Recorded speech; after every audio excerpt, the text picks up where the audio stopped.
আজকে আপনাদের কি কর্মসূচি ছিল? আমরা মূলত আজকে এখানে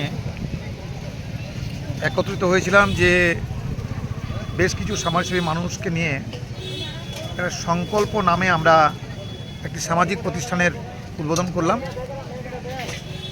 এবং এই সংকল্প শুভ সূচনা হলো একটাই উদ্দেশ্য নিয়ে। দেখবেন আমাদের ব্যানার লেখা আছে যে আমাদের সেবাই কর্ম, সেবাই ধর্ম। আর সংকল্প কথাটার অর্থ হচ্ছে প্রতিজ্ঞা। ভালো কোনো কাজে যখন নামা হয় তখন একটা সংকল্প নেওয়া হয়। তো আমরা সেইভাবে আজকে সংকল্পবদ্ধ হলাম যে আগামী দিনে এই যে সমাজসেবী মানুষ যারা আছে, যারা বেশ কিছু, যারা স্বপন রায়, টোটন মুখার্জি, আমাদের শিবশম্ভু বাউরি, সহদেব বাউরি, এছাড়াও আরও বেশ কয়েকজন আছে আমাদের এখানে সমাজসেবী মানুষ, যাদেরকে নিয়ে একত্রিত করে আমরা এখান থেকে আনাড়া থেকে শুরু করলাম পুরুলিয়া জেলার। ধীরে ধীরে ধীরে ধীরে আমরা চেষ্টা করব যে সংকল্প যেন আরও দীর্ঘায়িত হয় এবং সংকল্প গ্রাম ছেড়ে শহর, জেলা থেকে রাজ্য ছেড়ে দেশ, সব জায়গায় মানুষের পাশে দাঁড়াতে পারে। এটাই আমাদের মূল উদ্দেশ্য।